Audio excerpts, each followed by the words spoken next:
안녕하세요 여러분, 반갑습니다. 이신동입니다. 많은 관심을 가져주셔서 대단히 고맙습니다. 오늘은요 제가 유혹은 뜨겁고 기다림은 차갑다라는 그런 주제로 말씀드리겠습니다. 유혹은 뜨겁고 기다림은 차갑다. 아이들한테도 유혹이 있고요, 어른들한테도 유혹이 있습니다. 성인이 된 후에도 우리는 늘 유혹과 싸워야만 합니다. 참 그게 쉽지 않은 일이죠. 어른들도요 보면은 충동 구매를 많이 합니다. 물건을 살 때 아주 쉽게 그냥 저질러 놓고 나중에 후회하는 그런, 어떤 분은 뭐 아주 명품 백을 샀다가 그 다음 날 물렸다 뭐 그런 얘기도 하고, 참 재밌는 일이 많습니다. 이거는 월터 미셸이라고 하는 스탠포드 대학의 교수였던 분이 아주 유명한 심리학자죠. 이분이 마시멜로 테스트라고 하는 그런 실험을 했어요. 그 실험을 통해서 여러 가지 재밌는 얘기들이 나왔습니다. 이 실험은 1969년도에 이루어졌으니까 굉장히 오래된 옛날 실험이죠. 이 월터 미셸이라고 하는 심리학자는 우리가 20세기에 정말 손에 꼽을 수 있는 그런 3대 심리학자 중에 한 사람이라고 볼 수 있습니다. 스탠퍼드 대학에 유명한 심리학자들이 많이 있습니다. 그런데 그중에 아주 역사적으로 유명한, 우리 영재교육에서 아주 영재교육의 아버지라고 부를 수 있는 사람이 누구냐면 터만이라고 하는 교수인데요. 이 터만 교수도 스탠퍼드 대학의 심리학과에 계셨고요. 월터 미셸도 그렇습니다. 이 월터 미셸 교수는요 1930년생입니다. 오스트리아 비엔나 비인에서 태어났고요. 유태인의 가정에서 태어난 거죠. 히틀러가 너무 압박을 주니까 8살 때 부모님들과 함께 미국으로 이민을 오게 됩니다. 뉴욕 브루클린에서 주로 살았어요. 이 브루클린이라면 뭐 이렇게 부자들 사는 곳이 아니잖아요. 이 브루클린 출신들이 굉장히 아주 성공한 사람들이 굉장히 많습니다. 이 사람의 전공 분야는 성격심리학이고 사회심리학자입니다. 이 사람이 평생을 주로 집중해서 연구했던 게 바로 뭐냐면 만족유예입니다. 이 용어를 어떤 분들은 만족지연이라고 말씀하시는 분도 많이 있는데, 저는 만족지연이라는 한국의 의미보다는 만족유예라는 것이 훨씬 더 이 의미에 가깝다고 생각을 합니다. 그리고 이 만족유예를 통해서 사람들은 뭐를 발달시키게 되느냐면은 바로 자기 통제력을 발달시키게 됩니다. 자기 통제력이 뭐냐면 셀프 컨트롤이죠. 셀프 컨트롤을 발달시켜 나가는 거죠. 이분은 이제 1962년도부터 83년도까지 스탠포드 대학의 교수를 하다가 고향이 그리워서 그 이후에는 컬럼비아 대학교 심리학과에 가서 계시다가 퇴직을 하신 그런 분이죠. 정말 훌륭한 심리학자고 우리 인간들에게 많은 시사점을 준 겁니다. 자, 이분이 한 그 실험을 우리가 마시멜로 테스트라고 그러는데요. 이 마시멜로 테스트는 1차부터 4차까지, 물론 이분은 1차와 2차를 실험을 했고요. 그 다음에 그 이후에는 다른 분들이 후속 연구를 했습니다. 이미 뭐 익히 잘 아시지만 간단하게 설명을 드리면, 스탠포드 대학이 어디 있냐면요, 캘리포니아 샌프란시스코 남쪽에 있습니다. 샌프란시스코 공항에서 1시간 정도 남쪽으로 내려가면 거기 있는데요. 스탠포드 대학이 팔로알토라고 하는 그 시에 있습니다. 팔로알토 지역에 있는데요. 어디서 실험을 했느냐면은 1969년에 스탠포드 대학에서 운영하는 비잉 너서리 스쿨이라고 하는 곳입니다. 이거는 뭐 유치원이라고 말할 수도 있고요, 어린이집이라고 할 수 있는 그런 성격의 너서리 스쿨에서 했습니다. 아이들은 3세에서 5세에 들은 아이들을 주로 대상으로 했고요. 이 아이들에게 어떤 이제 지시를 하게 되냐면, 선생님이 가가지고 마시멜로를 이제 접시에 놓고 마시멜로 이거를 네가 지금 먹어도 좋고, 그리고 먹지 않고 15분 후에 선생님이 돌아올 때까지 먹지 않고 있으면 내가 마시멜로 하나를 더 주겠다, 이렇게 약속을 하는 것이죠. 이렇게 약속하고 이제 선생님은 밖으로 나갔어요. 그런데 그때 그 실험에 참여했던 그런 유아들 중에 3분의 1은 즉시 먹어버렸습니다. 선생님이 나가자마자 먹어버렸어요. 그리고 또 3분의 1은 3분 후에 먹었습니다. 3분밖에 못 기다렸어요. 그리고 나머지 3분의 1은 15분까지 끝까지 기다렸어요. 그래서 그 3분의 1만 마시멜로 하나를 더 보상으로 받았다는 그런 실험이죠.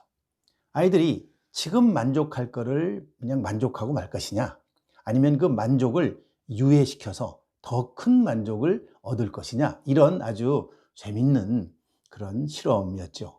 이거는 이제 그 만족을 유예시키는 그런 능력이 과연 어디서 오느냐 하는 데 관심이 많이 받게 되죠.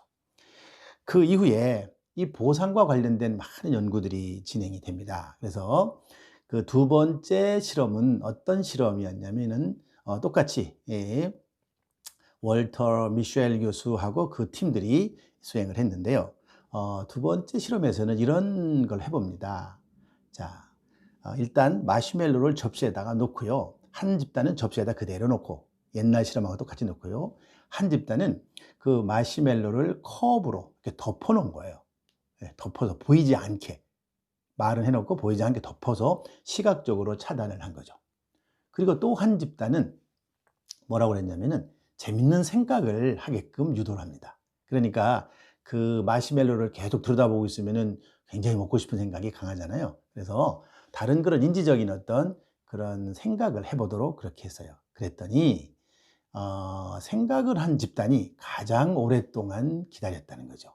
그러니까 잊어버린 거죠. 잠시 동안 그 충동을 잊어버렸다. 그런 실험입니다. 정말 재밌는 그런 실험이에요. 이 마시멜로 테스트에서 이제 한참 시간이 지난 후에 15년 후에 마시멜로 테스트를 통과한 사람들이 어땠나 하는 거를 이제 조사를 해봅니다. 그 알게 된 거는 재밌게도요. 그 월터 미셸 교수님의 아이들이 그때 같이 실험에 참석했는데 그 아이들의 친구들이었기 때문에 어떤지 조사를 할 수가 있었어요. 15년 후에. 15년 후 그 마시멜로 테스트를 통과한 그런 아이들은 상당히 학교의 성적이나 그 다음에 사회적인 성공이 굉장히 아주 높은 성공을 이루었다는 것이죠. 예를 들면은 일단 체격이 굉장히 날씬했다. 신체적으로 체격이 날씬했다. 그런 것이죠. 그 다음에 스트레스가 적었고요. 그리고 친구 관계도 굉장히 좋았고, 그리고 투지가 높았다는 거죠. 투지, 그릿이라고 하는데요. 이 투지가 대단히 높았고요. 뭐 SAT 점수도 뭐 200점 이상, 뭐 200점, 210점 정도 그러는데 뭐 200점 이상 높았다. 굉장히 높았다는 것이죠. 이 정도로 높았다는 건 좀 대단한 거죠. 이런 이제 결과가 나오니까 그 다음에 3차 실험이 있었어요. 3차는 이제 월터 교수가 한 게 아니고 사실 록펠러 대학교 교수팀이 했는데요. 이때는 어떻게 했냐면은 이런 실험을 했습니다. 컵을 이렇게 꾸미는 그런 미술 활동을 이제 하게 하는데요. 미술 활동을 할 것이다 이렇게 얘기를 하고, 한 집단에게는 미술 활동 재료를 내가 곧 갖다 줄 것이다 얘기를 하고, 둘 집단 그렇게 했겠죠. 하고 한 집단에는 미술 활동의 재료를 진짜로 약속대로 갖다 주고, 한 집단은 미술 활동 관련 재료를 주지 않은 것이죠. 약속을 위반한 거예요. 그랬더니 이 약속을 지킨 집단이 약속을 지키지 않은 집단에 비해서 훨씬 더 오랫동안 그 기다릴 수 있었다. 그러니까 아주 그 마시멜로를 먹지 않고 기다릴 수 있었다. 이게 뭐냐면 부모들이 아이들을 키울 때 늘 약속을 잘 지켜주면 그 약속을 지킨 것에 의해서 보상이 항상 오기 때문에 이렇게 그 만족 유예를 할 수 있다. 이런 얘기가 되는 것이고요. 4차 실험이 있었어요. 이 4차 실험은 뉴욕대학교 2018년인데 뉴욕대학과 UC 얼바인 대학교의 교수팀들이 연구를 했어요. 이때는 어떤 생각을 가지고 했냐면 그 스탠포드 대학에 처음에 월터 교수가 했던 그런 실험의 대상들은 너무 잘 사는 집 아이들이었다. 그래서 인종이라든지 아니면 경제적 수준을 고려할 필요가 있다. 이래가지고 정말 그 아이들 피험자를 고를 때 인종하고 그 다음에 경제적 수준이 낮은 그런 아이들을 많이 이 피험자로 선택을 했어요. 그래가지고 거기 보면은 엄마가 대학교 학사가 있는 사람과 없는 사람으로 나눠봤어요. 그래서 엄마가 대학교 학사 학위를 가지고 있는 사람, 없는 사람 중에 아이들을 비교해 봤더니 엄마가 학사 학위를 가지고 있는 집안의 아이들이 훨씬 더 마시멜로 테스트에서 오래 시간을 기다렸다는 거죠. 그 시간 오래. 그러니까는 훨씬 더 오래 기다렸다. 그 얘기는 뭐냐면 경제적 수준이 높은 집안 아이들이 낮은 집안 아이들에 비해서 훨씬 더 오래 기다릴 수 있다. 그 유혹을 오래 참고 더 큰 보상을 기다릴 수 있다는 겁니다. 여기서 이제 우리가 이런 실험들에서 한번 생각해 볼 필요가 있습니다. 먼저 이 마시멜로 테스트를 한번 자세히 들여다볼 필요가 있어요. 뭐냐면은 이런 겁니다. 자, 마시멜로를 하나를 줄 수도 있고 두 개를 줄 수도 있고 세 개를 줄 수 있는데 이것이 사실 어떻게 달라지느냐 하는 것이죠. 이런 거와 관련해서 제가 가설을 세 개를 세워봤어요. 새로운 가설을 세 개 만들어 봤어요. 첫째, 그래서 저는 이런 가설을 세워봤어요. 첫째, 가설 1.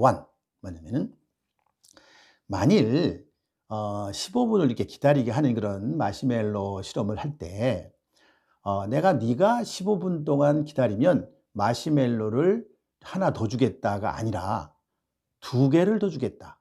아니면 세 개를 더 주겠다. 아니면 다섯 개를 더 주겠다라고 하는 그런 마시멜로의 그 강도, 마시멜로의 그 어떤 보상의 강도를 달리하면 어떤 일이 벌어질까 하는 것이죠. 이렇게 되면 어찌 보면 약속을 잘 지킨 거하고 지키지 않은 집단으로 나누는 것보다도 더 큰 효과가 있지 않을까 하는 생각을 해볼 수밖에 없습니다. 그러니까 강도가 크면 클수록 훨씬 더 참음, 인내 이런 것들이 그 만족을 유예하는 그런 동기가 강해진다고 하는 것이죠. 이거 만족을 유예한다는 것은 동기고요. 그리고 결국에는 셀프 컨트롤인데 우리가 여기서 한 가지 오해하시면 안 돼요. 무조건 이유 없이 기다리는 거, 이유 없이 참는 게 아닙니다. 어떤 분들은 뭐 오해하시는 분들이 있는데 이거는 철저하게 목적을 향해서 기다리는 거예요. 미래에 나한테 올 보상이 얼마나 있느냐. 그렇기 때문에 이 보상이 크면 클수록 훨씬 더 잘 기다릴 수가 있을 거라는 가정을 해볼 수가 있고요. 둘째는 경제적 수준이 낮고 높다. 그러니까 높은 집단에 있는 사람들이 더 오래 기다렸다. 경제적 수준이 높은 가정의 아이들이 더 오래 기다렸다. 이런 얘기를 했는데 그것 또한 한번 생각해 볼 필요가 있어요. 어떤 얘기냐면은 그러면 경제적 수준이 낮은 집단 아이들만 한번 실험을 해보는 것이죠. 그랬을 때 경제적 수준이 낮은 집단 아이들 중에도요 상당한 수는 이 마시멜로 테스트를 통과합니다. 그러니까 그 뉴욕 대학과 UC 얼바인 대학에서 실험을 보면은 그 어머니의 학력이 고졸 이하인 경우에 45%의 사람들이 마시멜로 테스트를 통과했습니다. 그러니까 그렇게 낮은 게 아니에요. 경제적 수준이 낮은 집안 아이들도 마시멜로 테스트를 통과한 경우가 굉장히 많다는 이런 얘기죠. 자, 그러면 이 경제적 수준이 낮은 집안의 아이들이 중에서 마시멜로 테스트를 통과한 그런 아이들과 경제적 수준이 높은 그런 집안의 아이들 중에서 마시멜로 테스트를 통과한 아이들, 물론 경제적 수준이 높은 집안 아이들 중에도요 마시멜로 테스트를 통과하지 못한 아이들이 상당히 있습니다. 그 뉴욕 대학과 UC 얼바인 대학의 그 실험을 보면요 어머니가 대졸 이상 학력을 가진 그런 집안인 경우에도 통과한 아이들이 68%밖에 안 되거든요. 32%의 아이들은요 가정이 부유한 그런 집안 아이들이고 엄마의 학력이 높음에도 불구하고 32%는 통과하지 못했어요. 마시멜로 테스트를 통과하지 못했다는 얘기죠. 그러니까 경제적 수준을 나눠 가지고 두 그룹 사이에 경제적 수준이 낮은 집단과 높은 집단 중에서 그 마시멜로 테스트를 통과한 그런 아이들만 비교해 보면 그 아이들이 과연 사회적으로 나중에 뭐 15년 후, 20년 후에 사회적 성공을 이루는 것이 어떻게 달라질까? 이 두 집단이 과연 같을까 다를까? 이런 거에 관한 가설을 생각해 볼 수가 있습니다. 이거는 바로 우리가 이 연구를 새롭게 확장하는 그런 부분이 있을 수 있죠. 그 다음에 가설 3은 뭐냐면 바로 IQ, 지적 능력과 관련되는 겁니다. 우리가 사회적 성공을 한다, 학교에서 공부를 한다, 자기 통제력만 갖고 되는 게 아닙니다. 지적 능력이 분명히 있어야 돼요. 학교에서 공부를 잘하고 SAT 높은 점수를 받으려고 하면 이거는 바로 지적 능력이 있어야 돼요. 그래서 지적 능력이 높으면서도 만족유예나 자기 통제력이 강한 그런 아이들, 그러니까 마시멜로 테스트를 통과한 아이들. 그 다음에 IQ가 낮은데 마시멜로 테스트를 통과한 아이들. 또 IQ는 높은데도 마시멜로 테스트를 통과하지 못한 아이들. 이 세 그룹으로 나눠볼 수가 있어요. 다시 한번 설명드리면 IQ가 높으면서 마시멜로 테스트 통과, IQ가 낮으면서도 마시멜로 테스트 통과. IQ는 높은데 마시멜로 테스트를 통과하지 못한 그룹이 있어요. 여러분들 굉장히 IQ가 높아서 학교 공부를 굉장히 잘한 경우도 있어요. 그런데 사회에 나와서 실패한 사람은 굉장히 많습니다. 영재 아이들도요, IQ가 굉장히 높잖아요. 높은데 학교 공부 못하는 애 많이 있어요. 이게 왜 그럴까요, 도대체? 이런 자기 통제력이 약해서 그런 거예요. 자기 통제력이. 그래서 이런 것을 우리 한 번쯤 생각해 볼 필요가 있습니다. 사회적 성공, 학교에서의 학업 성취, 높은 학업 성취 이런 것들은요, 지적 능력 플러스 사실은 정의적 영역의 특성들. 예를 들면 대표적으로 바로 자기 통제력이죠. 이런 자기 통제력이 강해야 됩니다. 시간 관리도 잘하고, 그다음에 자기 관리를 잘하고, 이런 것들을 잘하는 사람은 지적 능력과 그것이 합쳐서 굉장히 높은 성취를 만들어낼 수가 있는 것이죠. 그래서 제가 오늘 이 마시멜로 테스트를 가지고 정말 뜨거운 그런 어떤 유혹이 있는데 이걸 어떻게 차갑게 대처할 수 있느냐, 그런 얘기를 해봤습니다. 그래서 세 가지 제가 가설을 제시했죠. 세 가지 가설. 즉 지금까지 1차, 2차, 3차, 4차 마시멜로 테스트의 그 실험들, 마시멜로 테스트 관련 연구들 중에서 그런 거를 비판하면서 우리가 앞으로 새롭게 나가는 그런 방향을 잡아보는 그런 얘기를 해봤습니다. 정말 어찌 보면 이 자기 통제력이라 하는 것은요, 아이들에게 굉장히 중요합니다. 그래서 이거는 어찌 보면 좀 어릴 때부터 점점 환경적인 영향이 굉장히 큽니다. 제가 생각할 때 태어나는 순간, 태어나서부터 뭐 4살, 5살까지는요, 유전적으로 받고 태어난 것이 굉장히 크게 작용해서 마시멜로 테스트를 통과할 수 있겠지만 시간이 점점 지나면 환경적인 영향이 점점 커지게 됩니다. 그래서 결국에는 환경적인 영향은 커지고 유전적인 영향은 작아지기 때문에 우리가 환경적인 영향에 지배를 받게 될 수밖에 없어요. 그래서 이 자기 통제력이라고 하는 것은 어릴 때부터 잘 길러줘야 되고요. 사회적 성공을 위해서 반드시 필요한 것이고, 또 학교 성적, 그 다음에 무슨 더 큰 미래의 생활, 이런 것을 위해서 반드시 필요한 것이다. 그래서 오늘 그와 관련된 말씀을 드렸습니다. 그래서 유혹은 뜨겁고 기다림은 차갑다라는 주제로 오늘 말씀드렸습니다. 많은 관심을 가져주시고, 그리고 아주 제 그 채널을 이렇게 찾아주셔서 정말 감사드립니다. 제가 어깨가 무겁습니다. 앞으로 더 열심히 좋은 주제를 가지고 다뤄보도록 그렇게 하겠습니다. 오늘 감사합니다.